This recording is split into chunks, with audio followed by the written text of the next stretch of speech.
నా కళ్ళు తాగిన వాడి ఇక్కడ రావంటే వస్తాడా? ఎందుకు? వాడి యొక్క దుర్వృత్తం అక్కడ దూరమే ఉంచుతుంది. అట్లాగే దేవాలయానికి వెళ్ళాలంటే రకరకాలుగా ఉన్నవాళ్ళు రాగలుగుతారా? ఒకసారి వచ్చారులే మన దగ్గరికి, వస్తే అప్పుడే పట్టబడ్డారు, వెళ్ళిపోయారు. పాత వాళ్ళందరికీ తెలుసు. దేవి పూజ చేస్తున్నప్పుడు నవరాత్రులలో దేవి పూజ అప్పుడు కింద మందిరం ఉండింది. చేస్తామంటే మంచి అవకాశము. ఒక అమ్మాయి వచ్చింది, బయటిండి లోపలికి వచ్చేసింది. ఆవిడ తెలుసుకోవాలి అనే ఉద్దేశం చేత అమ్మాయికి ఏదో పూనకాలు వస్తాయి కదా, పూనకాలు వచ్చేసేసి ఏం చేశారంటే, పలానా అమ్మాయి బయట లోపలికి వచ్చేసింది, పంపేసి ఎన్నడో అని పోయింది. అప్పుడు మా లలితమ్మ గారు వాళ్ళంతా కూడా బయట చూస్తే నిజంగా బయట అది ఎట్లా బయటపడింది? వాళ్ళు వచ్చినా ఆ స్థానంలో ఉండని వధువుగా తత్వం. అర్థమైందా ఉపమానం? అట్లాగే ఒకసారి ఆ నవరాత్రుల్లో చివరి దశలో ఒక అమ్మాయి కింద పడిపోయి దాహం దాహం దాహం దాహం అని పడిపోయింది. దాహం అంటా ఉంది. ఎవరో కదా శాంతమ్మ గారి పెద్ద కోడలే. ఎండను చూసే వరకు అమ్మవారికి పానకం పెట్టలే, నైవేద్యం పెట్టడం మర్చిపోయాం. అప్పటి నుంచి ఇప్పుడు ఒట్టు ఇంక పానకం మర్చిపోతే ఇంకో ఇలాంటివన్నీ కూడా కొన్ని వచ్చేసేస్తా ఉంటాయి, మనకు ప్రత్యక్ష రూపంలో వస్తూ ఉంటాయి. మనం ఏమంటే కపాల కలుపుతాలనుకుంటాం. కాబట్టి మనము ఏ వస్తువును కావాలనుకుంటున్నామో, పాలు కావాలనుకుంటే దానికి సంబంధించిన పాత్రే కావాలి, కానీ ఇంకో రకమైన పాత్రను తీసుకొని పోతే అది ఓర్చుకోదు. అట్లాగే తత్వజ్ఞానం కావాలి అనుకుంటే, ఈ గ్రంథాన్ని కావాలంటే ఎట్లా ఉండాలా? అమానిత్వాది గుణాలు కలిగి ఉండాలి. యత్నత అది ప్రయత్నం చేత తన లోపల అలవాటు చేసుకున్నావు. ఎందుకంటే తత్వజ్ఞానం అనే పాలు ఏమాత్రం కూడా ఇదంటారే, సింహం యొక్క పాలు పితకాలంటే పాత్ర ఎట్లా ఉండాలా? బంగారు పాత్రే కావాలా, ఇంకో పాత్ర ఓర్చుకోదంటారు, రంధ్రాలు పడిపోతుంది. ఇది ఏంటిది? తత్వజ్ఞానం అనేది ఏంటి? సింహం పాలు లాంటిది, మామూలు పాలు కూడా కాదు, సింహం పాలు లాంటిది. ఏమాత్రం కూడా లేకపోతే ఏమవుతుంది? రంధ్రాలు పడి కారిపోతుంది కారిపోతుంది కారిపోతుంది ఉంటుంది. అందులో ఇంకా ఇటు వింటాము, ఇటు కారిపోతూ ఉంటుంది. అయిపోయి ఇటు వింటాము. అందువరకే ఏది ఉండాలా? యత్నత నా దుర్వృత్త ప్రత్యేక ధరానుగోభ్య. అందులో దుర్వృత్తం అనేది కూడా అంటే ఇది దుర్గుణాలు వగైరా కలవాడు కాకూడదు. ఈ గ్రంథాన్ని ప్రత్యేగాత్మ రూపంగా అనుసరిస్తున్నది. ఎట్లాగైతే ప్రత్యేగాత్మ జీవుని అనుసరిస్తుందో అట్లాగే ప్రత్యేగాత్మను పరమాత్మగా బోధించే గ్రంథము కాబట్టి అలాంటి అమానిత్వాది గుణాలు కలిగి అనుసంధానం చేయగలిగితే తత్వజ్ఞానం తప్పక కలుగుతుంది అనేదాన్ని బోధించాడు. కాబట్టి గ్రంథముల యొక్క శ్రవణము వల్ల తత్వజ్ఞానం ఉదయిస్తుంది. కాబట్టి తత్వజ్ఞానానికి సంబంధించిన ఏ అమానిత్వాది గుణాలు ఉండాలో ఇప్పుడు చెప్పారు కదా పై శ్లోకం లోపల. అలాంటి గుణాలు కలిగి ఉన్న వాళ్ళు శ్రవణం చేసినా, అధ్యయనం చేసినా, మననం చేసినా తప్పనిసరి. ఎందుకంటే మహావాక్యాన్ని వదిలిపెట్టి పక్కకు ఏమాత్రం కూడా పోలేదు కదా. మొదటి నుంచి చూస్తున్నాం 4 అధ్యాయాల్లో కర్మ గురించి కానీ, ఉపాసన గురించి కానీ, ఇంకా దాన ధర్మాల గురించి కానీ ఏదైనా వచ్చేసిందా? కేవలం అహం తత్వం అసి. అసి కూడా రాలేదు అసలు. తత్వత్వం ఎంతసేపు తత్వత్వం పైన వచ్చారు. ఇంక దీనికంటే మించింది ఏముంది? తత్ అంటే పరమాత్మ, త్వం అంటే ఇక అస్తి ఏంటి, గిస్తి ఏంటి, వస్తే చూశారు ఇంట్లో అనుకున్నట్టుగా. తత్ అంటే పరమాత్మ, త్వం అంటే నీవు, అదే నీవు అయిపోయా. ఇంకా అయి ఉన్నామని చెప్పవలసిన అవసరం లే. మీరు ఎంతసేపు బోధించిన ఇదే బోధించినప్పుడు ఇంకా పక్కకి ఏమైనా తగిలిందా? మరి పక్కకు తొలగకుండా ఏమన్నాడు మలయాళ వారు, సూది రంధ్రంలో మరి దారం పెట్టాలంటే ఏమాత్రం పక్కకు పోయినా దారం ఆ రంధ్రంలోకి పోతుందా? పోదు. అది సూది రంధ్రంలో దారం ఎక్కించాలి అంటే ఎంత ఏకాగ్రతగా ఉండాలో మరి అలాంటి దీన్ని కూడా అలాంటి ఏకాగ్రత వినగలిగినప్పుడు ఏమవుతుంది అంటే మరి నీకు తత్వజ్ఞానం కలుగుతుంది. అందుకని ఏం కావాలి? అమానిత్వాది అద్వేష్టాది గుణాలు ఉండాలన్నా దాత వెష్టాయం గ్రంథ. నాకు వచ్చింది, నాకేం రాలేదు, మీరంతా అలాంటి వాళ్ళు కాదు. అలాంటి గుణాలు కలిగిన వాళ్ళకి ఈ గ్రంథాన్ని చెప్పకూడదు అన్నారు. అలాంటి గుణాలు కలిగిన వాళ్ళకి ఈ గ్రంథాన్ని బోధించకూడదు. నా భక్తాయ రాచన నచాశుశ్రూషవేవాచ్యం నచమాంయో అభ్యసు. భగవంతుడు చెప్పాడు లేదా? నా భక్తాయ కదాచన నచాశుశ్రూషవేవాచ్యం నచమాం యో అభ్యసూయత అక్కడ చెప్పాడు. అట్లాగే అలాంటి గ్రంథాలు గల వాళ్ళు కూడా ఎవరు కూడా బోధించకూడదు అన్నాడు. అంతేనే కదా? బోధించకూడదు అంటే ఒకవేళ బోధించాడే అనుకోండి, ఏమవుతుంది? వీడికి దోషం వస్తుంది, వీడిని వల్ల పుణ్యం వస్తుందా రాదా? వాళ్ళ పుణ్యం వచ్చిన పాపం వస్తుంది, మాత్రం నష్టమే ఉందిలే. అందువల్ల బోధించినందువల్ల బోధించే వాళ్ళకు, వినే వాళ్ళకు ఏకనిష్టంలో ఎంత లేకపోయినా కొంతైనా ఉన్నాయి కాబట్టి దాన్ని శ్రవణం చేయగలుగుతున్నాం. లేదా పూర్తిగా లేకపోవచ్చు గాక. అందువల్లనే చెప్పేవాళ్ళు సామాన్యంగా అమానిత్వ గుణాలు కలిగి ఉండాలి, వినేవాళ్ళు సామాన్యంగా ఇటు చెయ్యి కదలకూడదు, ఇటు దారంలో అనేకాగ్రం ఉండకూడదు. అర్థమైందా? చెయ్యి ఇట్లా కదిలినా ఈ దారం సన్నగా లేకపోయినా ఎక్కుతుందా? రెండు ఏక దగ్గరగా ఉండాల, రంధ్రము ఉండాలా, ఈ ఏకాగ్రత ఉండాల. అందువలని చెప్పే వాళ్ళ యొక్క మనస్సు, వినే వాళ్ళ మనస్సు ఆ రెండు ఒక దగ్గర ఉన్నప్పుడు తప్పనిసరి కూడా తత్వజ్ఞానము ఎవరికి కలిగింది? పరీక్ష మహారాజు కలిగిందా లేదా? కలిగింది. అందుకొరకే అలాంటి వాళ్లకు పనికిరాదని చెప్పినా, అలాంటి వాళ్ళకు చెప్పకూడదన్నా, నా విరక్తాయ సంసారాత్, సంసారం నుంచి విరక్తి పొందని వాళ్లకు. ఏ సంసారం నుంచి? అది కాదు, ఈ సంసారం నుంచి పోతున్నాయి కదా, అది పోతా ఉంటుంది. ప్రాపంచిక సంబంధమైన సంసారం నుంచి వేదాంతార్థం ఎందుకు అంటే అక్కడ విరక్తి కలిగింది. ఇది ఎట్లా వింటావు, నువ్వు ఎట్లా సాధన చేస్తావు? చేయగలుగుతారు. వేదత అంటే వదిలిపెట్టమని కాదు, అనాసక్త భావం చేత ఉండాలి. వదిలిపెట్టి ఎక్కడ పోతావు? ప్రపంచం ఇల్లు వదిలిపెడితే బయటకు వస్తావు. ఇంకెక్కడైనా ఒక దగ్గర ఉండాలన్నా నీడ కావాలా, గుడ్డ కావాలా, తిండి కావాలా, వీటికి ఎక్కడో ఆశ్రయించాలా? అంటే అర్థమేమి? సంసారం అందు విరక్తి అంటే ప్రపంచాసక్తి ఉండకూడదు అని. సంసారం వదిలిపెట్టాలంటే ఇల్లు అసలు వదిలిపెట్టి ఎక్కడికో పరిగెత్తుని పోతే ఎక్కడ పోతావు? ఎక్కడ పోయినా అవే ఉంటాయి కదా. తిండి ఉండాలా, నిద్ర గుడ్డ ఉండాలా, ఆవాసం కావాలా. కానీ నా విరక్తాయ సంసార అంటే అర్థమేమి? దాన్ని సంపూర్ణంగా కోరకుండా ఉండేవాడికి చెప్పకూడదు. అంటే ఒక దగ్గర సంపూర్ణమని కోరుకున్నప్పుడు ఇంకో దగ్గర తగ్గి ఉంటుందా, ఉండదా? అంత విరక్తి అంటే అర్థమేమి? విరక్తి అంటే ఏం చెప్పాను మేము? నీ లక్ష్యాన్ని సంపూర్ణంగా కోరడమే వైరాగ్యము అన్నారు. ఒక దగ్గర సంపూర్ణంగా కోరుకున్నప్పుడు ఇంకో దగ్గర తగ్గిపోతుంది. ఇక్కడికి రావాలని సంపూర్ణమైన అభిలాషం ఉన్నప్పుడు ఇంటి దగ్గర ఉండగలుగుతారా?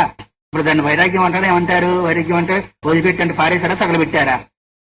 ఆసక్తి ఇక్కడ పెరిగింది, అక్కడ ఆసక్తి లేదు అంటే అతని సంసారం నుంచి విరక్తి అంటే అర్థమేమి? నీ లక్ష్యం ఎందు పరమ ప్రేమ ఉన్నప్పుడు దానికి అదే పోతుంటుంది. నిరస్త్రైషణాయాచ, ఈష్ణాత్రయం లేని వానికి ఉండేవాడికి కూడా. ఈష్ణత్రయం అంటే ఏంటిది? దారిష్ణ ధనేషణ పుత్రేషణాదులు కూడా ఉండకూడదు. నచాయం అవతే ధ్యేయం వేదాంతార్థ ప్రవేశనం.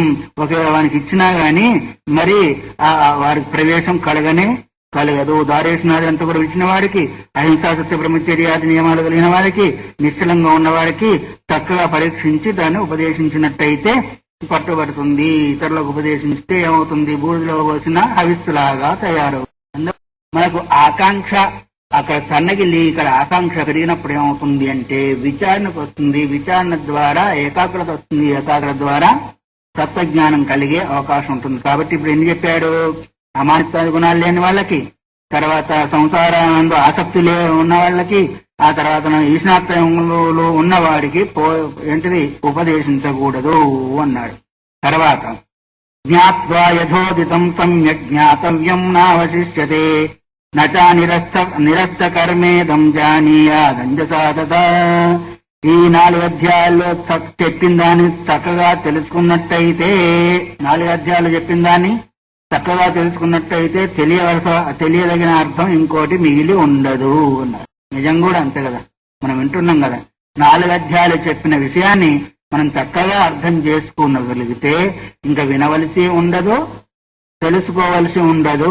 బాగా అన్ని రకాలుగా పంచపక్ష పరమాన్నాలతో తయారైన ఆహారాన్ని తీసుకొని ఆకలి తీసుకున్న వాడికి ఇంకా తినాలనే బుద్ధి పుడుతుందా? పుట్టదు.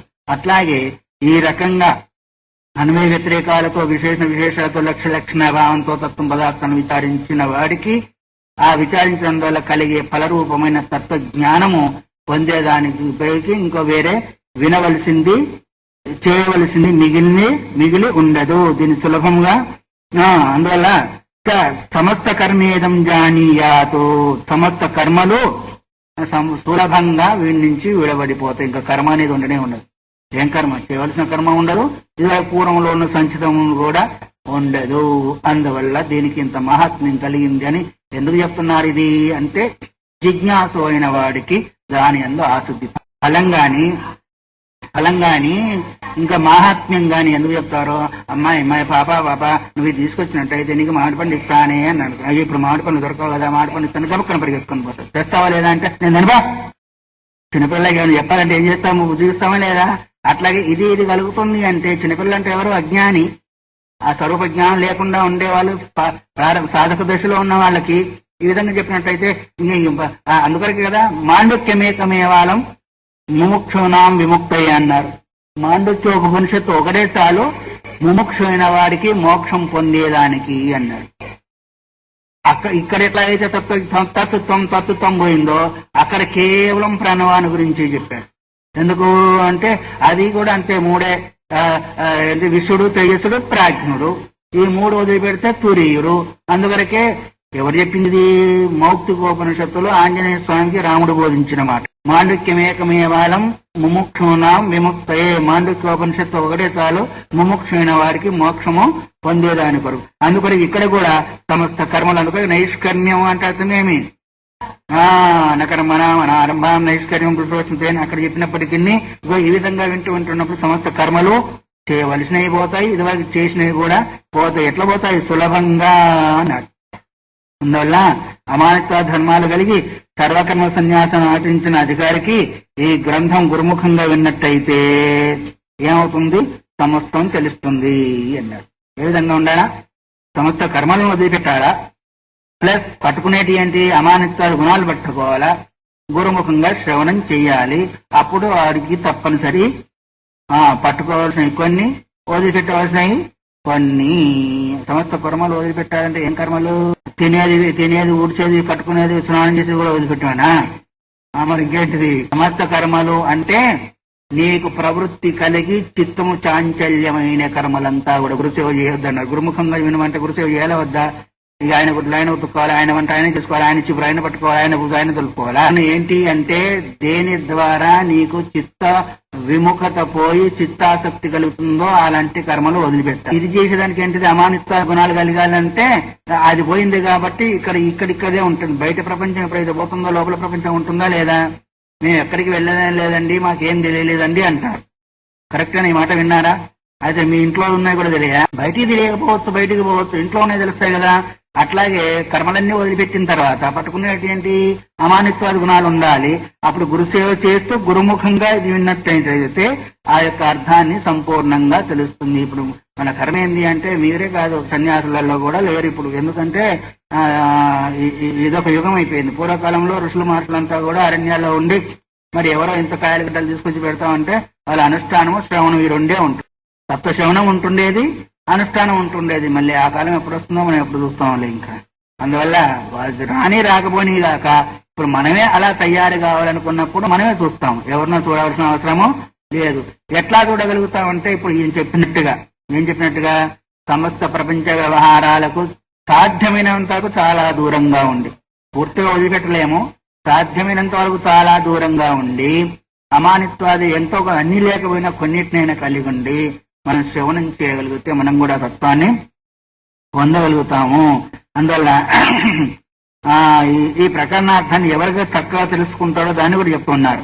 నిరస్త సర్వ కర్మాణ ప్రత్యక్ ప్రవణ బుద్ధయ నిష్కామ యతయ శాంత జానంతీం యదోదితం. ఈ పూర్వం చెప్పిన అర్థాన్ని ఎవరు చక్కగా తెలుసుకోగలుగుతారు అంటే సమస్త కర్మలను వదిలిపెట్టిన వాడై, ప్రత్యేగాత్మ ఏంటంటే ఆ తత్వం ఉంది ఆసక్తి కలిగిన వాడై, ఆ తర్వాత కోరికలు లేకుండా ఉండి, తర్వాత శాంతులై ఉన్న వాళ్ళు పూర్వంలో చెప్పబడిన అర్థాన్ని తెలుసుకోగలుగుతారు. నిరస్త సర్వకర్మాణ, సమస్త కర్మలు పోయి ప్రత్యేక ప్రవణ బుద్ధయ అంటే ఆ ప్రత్యేక తత్వం అందే చిత్తం నిరంతరము కలిగిన వాళ్ళై, నిష్కామ అంటే ఏ కోరికలు లేకుండా ఉండి, తర్వాత యతయ అంటే ప్రయత్నం చేస్తున్న వాళ్ళై, శాంత అంటే శాంతులై ఉండి అంటే ఎప్పుడు ఇవన్నీ అయితే వచ్చినాయో అన్ని శాంతి కాకపోతే ఇంకే ఉంటుంది, ఇతర వ్యవహారమే ఉండదు. కాబట్టి జానంతి యథోచితం, ఈ పూర్వం చెప్పిన అర్థాన్ని ఏ దాన్ని ఎలా చెప్పారో దాన్ని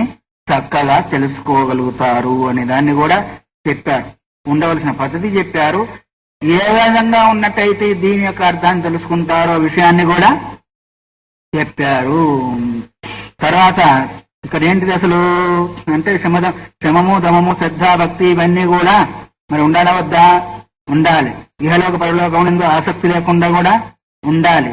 ఆ తర్వాత సమస్త కర్మలను సన్యసించాలి. అంటే అర్థమేమి? పరమహంస పరివ్రాజకులు కావాలి. పరమహంస పరివ్రాజకులు కావాలి. అప్పుడు కానీ అర్థాన్ని అంటే అర్థమేమి? పరమహంస అంటే అర్థమే అది హంస. పరమహంస అంటే నిత్య వివేకం చేసేసి నిత్యాన్ని గ్రహించేది అంతది పరమహంసలు. అది హంస అయితే ఇది పరమహంస. ఇప్పుడు పెట్టుకుంటారు పరమహంస పరివ్రాజకాచార్య వర్య ఫలానా ఫలం ఇంత పొడుగు పెట్టుకుంటా ఉంటాడు.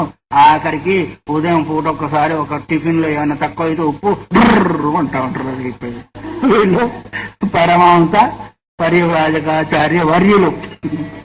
అందువల్ల ఇక అంతే, అది అంతే మామూలు చెప్పేదానికి కాదు. అందుకొరకు లోకాన్ని ఆక్షేపణ చేయవలసిన అవసరము లేదు.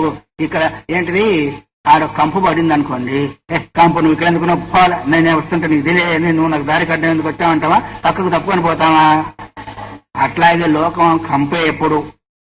లోకం ఎప్పుడు కూడా ఏ రూపంలో ఉన్నా కంపే. దాన్ని తప్పుకొని పోవడం తప్ప దాన్ని మనం చూసామంటే ముందు అడుగు వెయ్యలేము. వాళ్ళు ఉన్నారా లేదా మనకు తింటున్నామో, మన అలసట పోయేదానికి మనం ఎట్లాగైతే నిద్రపోతున్నామో, రోగం పోయేదానికి ఎట్లాగైతే మందు తింటున్నామో మనగ్గా మనం ఉండాలి. దాని గురించి ఇతరులకు అపకారం కలగకుండా ఎవరు మనలో ఏమనుకున్నా మనకు బాధ ఏమీ లేదు. అది బోధే. ఎందుకంటే మన పాపాన్ని వాళ్ళు తీసుకుపోతారు అంతే, పుణ్యాన్ని ఏం తీసుకుపోతారు. ఎందుకంటే మనం నిషిద్ధాచరణ మనం చేయడం లేదు. శాస్త్రం ఏం చెప్పిందో, గురువు ఏం చెప్పిందో ఆ మార్గంలో వెళుతున్నప్పుడు లోకం అరిస్తే గిరిస్తే మనకేమవుతుంది?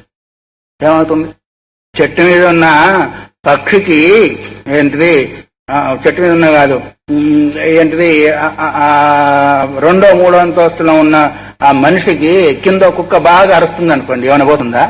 అరిస్తే అడవులే, నేను ఇక్కడే ఉంటాను, నువ్వు అక్కడే ఉంటూలే అంటుంది.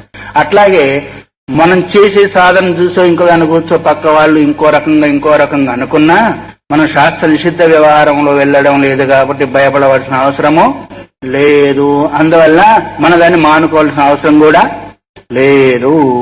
ఎక్కడున్నా ఇప్పుడు నిమస్తకర్మాణ నిష్కామాయత శాంత జానంతి. దీన్ని ఎవరు తెలుసుకుంటారంటే ఫలాని వాళ్ళు తెలుసుకుంటారు అన్నారు. ఫలాని వాళ్ళు కూడదు. మరి సాధకుడైన వాడు ఏ విధంగా ఉన్నట్టయితే ఈ జ్ఞానాన్ని పొందగలుగుతాడు?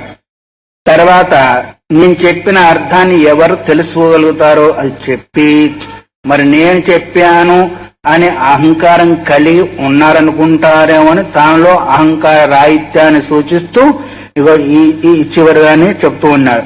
శ్రీమచ్చంకర పాద పద్మయుగలం సంసేవ్య లబ్ధో శివాన్ జ్ఞానం పారమహంసమేతమలం స్వాంతాంధకారాపం అనుతం మా భూదత్ర విరోధినీ మతిరత సద్భిత్ పరీక్షం బుధై సర్వత్రైవ విశుద్ధయే మతమిదం సంతఃపరం కారణం. నేను నా సొంతంగా చెప్పలేదు, నా సుబుద్ధి కాదు. శ్రీమచ్చంకర పాద పద్మయుగలం సంసేవ్య లబ్ధో శివాన్. శ్రీమత్ శంకరాచార్యుల వారి యొక్క పాద పద్మాలను సేవించి సేవ చేసి ఈ జ్ఞానాన్ని నేను పొందాను, సొంతము కాదు. చూడండి, లేకుండా మాలాంటి వాళ్ళైతే నేను కాబట్టి చెప్పాను, ఇంకోరు చెప్తారా? అదేంటిది? అహంకారం. ఇదేంటిది? గురువు యొక్క అనుగ్రహం చేత పొందబడిన వాళ్ళు అని. జ్ఞాన వైరాగ్యం మొదలైన సంపత్తి కలిగిన వాడు. ఏ విధంగా మేము జ్ఞానము వైరాగ్యము రెండు కూడా కలిగాము. ఏంటిది? సామాన్య జ్ఞానము, వైరాగ్యం. ఎలా కలిగాము? ఆయన యొక్క అనుగ్రహం. అది కూడా ఆయనకి. ఎవరికి? సురేశ్వరాచార్యులకు ఆయన అనుగ్రహం. అయితే వాద వివాదాలు చేసినందువల్ల కదా అదంతగా నిత్యం తెలుసుకున్నాడు. మళ్ళీ ఈ మార్గానికి వచ్చిన తర్వాత ఏం చేశాడు? పాదయుగలం సంసేవ్య సేవ్యని సమ్యక్ సేవ్య విడవకుండా సేవ చేసి లబ్ధోచితవాన్. ఈ యొక్క ఆయన యొక్క అనుగ్రహాన్ని, ఏ అనుగ్రహం? ఉపదేశ రూప అనుగ్రహాన్ని పొందాము. ఏ అనుగ్రహం? గురువుల దగ్గర వచ్చే అనుగ్రహం ఏంటిది? ఉపదేశ రూప అనుగ్రహమే అనుగ్రహము. ఆ ఉపదేశం ద్వారా ఏమవుతుంది? ఉపదేశం అంటే అర్థం ఏంటి? సమూహం, దిశ యొక్క సమీపంలో ఉపదేశం అంటే నీ యొక్క స్థానం అది అని చూపించడమే ఉపదేశం. ఎట్లా? జ్ఞానం పారమహంసమేతమిలం. ఈ జ్ఞానం ఎటువంటిది అంటే పరమహంస పరివ్రాజకులకే యోగ్యమైంది, శుద్ధమైంది, హృదయగతమైన అజ్ఞానాంధకారాన్ని పోగొట్టేది. పారమహంసమేత అమలం స్వాంతాంధకార అపనుతు అన్నాడు. స్వాంత అంటే ఏంటి? స్వాంతం హృన్మానసం. మన స్వాంతం అంటే మనస్సు, అంతఃకరణము. ఆ స్వాంతంలో ఉండే అంధకారాన్ని అపనుతు అంటే పోగొట్టేది. తర్వాత అమలం అంటే మలినరహితం. మలినం ఏంటిది? అజ్ఞానము. ఇప్పుడు ఇది జ్ఞానం కాబట్టి అమలము. అమలమైనందువల్లనే అజ్ఞానాన్ని పోగొడుతుంది. పరమహంసుల ద్వారా పరివ్రాజకులకి అది యోగ్యమైంది, శుద్ధమైంది, హృదయంలో ఉన్న అజ్ఞానాన్ని పోగొట్టేది. అంతేకాకుండా ఇంకేంటి, మా భూదత్ర విరోధిని తత్వజ్ఞానాన్ని కరతలామలకంగా బోధిస్తోంది అని. తత్వజ్ఞానాన్ని చేతిలో ఉన్న ఉసిరికాయని ఎట్లాగైతే బోధిస్తూ ఉంటుందో అట్లా బోధిస్తూ ఉండేది. ఆ తర్వాత ఈ గ్రంథాన్ని నేను చెప్పాను కాబట్టి గ్రంథమందు మా భూదత్త విరోధిని మతి, ఎవరికి కూడా విరోధమైన బుద్ధి కలగకుండగాక అంటే నేను ఉన్నదన్నట్టు చెప్పాను కాబట్టి ఇది మాకు విరోధి అని, విరోధమైన బుద్ధి ఎవరికి కలుగుతుంది అంటే దీనికి భిన్నమైన సంప్రదాయంలో ఉన్న వాళ్ళకు మాత్రమే కలుగుతుంది కానీ సామాన్యంగా మిగతా వాళ్లకు కలగదు. అందువలన విరోధిని మతి, విరుద్ధమైన బుద్ధి కలగకుండగాక సద్భి పరీక్షం బుధై. అందువల్లనే సర్వ సమస్త దేశాల యందు కూడా మరి సద్భి పరీక్షం అంటే సద్గుణాలు కలిగిన వాళ్ళు లేదా బుద్ధిమంతులైన వాళ్ళు, బుధులైన వాళ్ళు ఏదైతే పరీక్షం అంటే పరీక్షింపదగింది అని. ఏంటిది పరీక్షింపబడింది? తత్పురుషులమైన వాళ్ళు గుణదోషాన్ని పరీక్షించి శుద్ధంగా చేసేదాని కొరకే ఈ విషయాన్ని సర్వత్రైవ విశుద్ధయే మతమిదం సంతఃపరంకారణం. అందువల్ల సర్వత్ర అంటే సర్వ ప్రదేశాల్లో కూడా మరి శుద్ధమైన తత్వజ్ఞానాన్ని కలిగజేసేదాని కొరకు ఇది నేను చెప్పాను. ఇది నా సొంతం కాదు, మా గురువు గారి యొక్క అనుగ్రహం ద్వారా నేను పొందాను. మా తాతల ముత్తాతలయ్యా ఇది నా సొంతం కాదని మీరు ఎట్లయితే చెప్పుకుంటారో, మా సొంతం కాదు మా తాతల ముత్తాతలని నేను చెప్పుకోవాల్సి ఉంటుంది. ఎవరు మా తాతల ముత్తాతలు? మా గురువు గారు వాళ్ళంతా కూడా తాతల ముత్తాత. ఇదంతా ఏంటిది అంటే నేను కాబట్టి సంపాదించా, మా వాళ్ళు ఏమి ఇచ్చారయ్యా అంటారా లేదా? కొంతమంది విన్నారా లేదా? మా వాళ్ళు ఏమి ఇచ్చిపోయారయ్యా నేను కాబట్టి. మీ వాళ్ళు శరీరమే ఇవ్వకపోతే నువ్వు ఏం సంపాదించేవాడివి?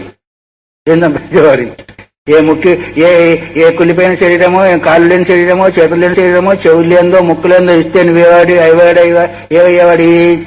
శరీర మాధ్యం ఖలు ధర్మ సాధనం. మంచి ఆరోగ్యమైన శరీరం ఇవ్వడమే జీవుడికి మంచి ఆస్తి. ఆస్తి కాదు, ఆ ఆస్తి ఉంటుంది పోతుంది, కానీ ఈ ఆస్తి మాత్రము ఇహ పరలోక సుఖ భోగానుభవమే కాకుండా తత్వజ్ఞానం సంపాదించేదానికి ముఖ్యమైన సాధన ఇది. ఏమిచ్చారంటే ఏమి వాళ్ళు ఇంకా ఉన్నదని రక్షించుకోకుండా రకరకాలుగా వాడుకొని పాడు చేసుకొని ఏమిచ్చారంటే ఇది ఇచ్చిందే, అది ఇచ్చిందే, అది ఇచ్చినా ఇవ్వకపోయినా నీకు ధర్మానుకూలమైన శరీరాన్ని ఇచ్చినప్పుడు దానికంటే ఆస్తి ఏం కావాలి ఇంకా జీవుడికి?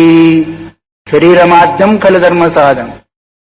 నీ ఇంట్లో ఏం లేకపోవచ్చు గాక, తినేదానికి తిండి కూడా లేకపోవచ్చు గాక, అన్ని రకాల యోగ్యమైన సంపత్తిని, ఇహ సంపత్తిని, ప్రసంపత్తిని సంపాదించగలిగిన శరీరాన్ని మా భగవంతుడు ప్రసాదించినప్పుడు దాన్ని వాడుకోవాలా వద్దా?